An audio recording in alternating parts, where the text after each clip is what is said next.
আওয়ামী লীগ নেতার প্রতিষ্ঠানের পরিবেশ দূষণে অতিষ্ঠ এলাকাবাসীর মহাসড়ক অবরোধ। তো আজকে বন্ধ করা হলো, এটা আজীবনের জন্য সিলগালা হবে। কোনো অফিসার যদি এর সাথে সংযুক্ত থাকে, কোনো দলের নেতা, শিকড় আমি উপরে ফেলাবো। ঘরে জানালা খুলতে পারি না, ঘরে দরজা খুলতে পারি না। ঝিনাইদহ মাগুরা মহাসড়ক অবরোধ করে বিক্ষোভ করেছে এলাকাবাসী।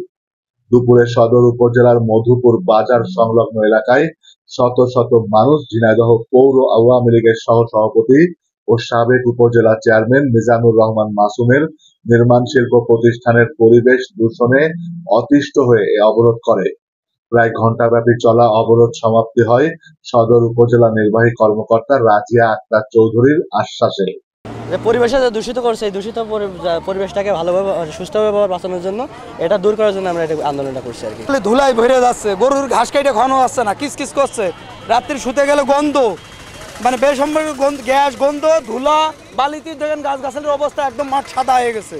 এলাকাবাসীর অভিযোগ, গত 15 বছর আগে ঝিনাইদহ মাগুরা সড়কের মধুপুর বাজারে আওয়ামী লীগের নেতা ও ঠিকাদার মিজানুর রহমান মাসুম নির্মাণ শিল্প অর্থাৎ পিচ, খোয়া, সিমেন্ট সহ বিভিন্ন নির্মাণ সামগ্রী প্রসেসিং প্রতিষ্ঠানটি স্থাপন করেন।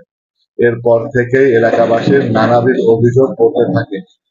কারণ রাস্তা ও বিভিন্ন শিল্প প্রতিষ্ঠান নির্মাণ সামগ্রী প্রসেসিং হওয়ার কারণে এলাকায় সবসময় শব্দ, বায়ু ও পরিবেশ দূষণে অতিষ্ঠ এলাকাবাসী। এই জায়গায় দীর্ঘ 15 বছরের বেশি সময় হচ্ছে যে ধরেন যে অবৈধভাবে এই স্থাপনাটা করা। এটা মিজানুর রহমান মাসুম ওনার নাম, আমরা যেভাবে জানি, আশে শহরে হয়তো বা বাসা। তো উনি এখানে বিভিন্ন রকম মানে বেশি শক্তি দিয়ে এইটা ধরেন যে চালু করে রাখছে। রাত দিন 24 ঘন্টা কালো ধোঁয়া ও উড়ন্ত ছায়ের কারণে তাদের বসত ভিটায় বসবাস, আশেপাশের জমির ফসলের চরম ক্ষতি, শ্রবণ শক্তি কমে যাওয়া, শ্বাসকষ্ট সহ বিভিন্ন জটিল ও কঠিন রোগে আক্রান্ত হচ্ছে মানুষ। কিন্তু ক্ষমতার অপব্যবহার করে তিনি দীর্ঘদিন ধরে এই প্রতিষ্ঠান চালিয়ে আসছেন। কাজ চলে, ধুলাবলে টেকা যাচ্ছে না, থাকা যাচ্ছে না, খাওয়া দাওয়া করা যাচ্ছে না, মাঠে ফসল হচ্ছে না, এজমা হয়ে আছে। ঘরে জানালা খুলতে পারি না, ঘরে দরজা খুলতে পারি না, বিছানা খালি বালি আর দুর্গন্ধ, নিঃশ্বাসের সাথে এই যে ধুলা বালি, দুর্গন্ধ, পাথরের একটা বালি আর পচা দুর্গন্ধ আর অল টাইম শব্দ দূষণ।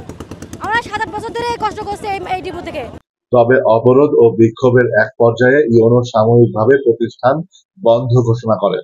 বিক্ষোভকারীরা শান্ত হয়ে ঘরে ফেরে, কিন্তু এ সময়ে রাস্তার দুই পাশে কমপক্ষে 2 শতাধিক বিভিন্ন ধরনের যানবাহন আটকা পড়ে চরম ভোগান্তিতে পড়ে সাধারণ যাত্রীরা।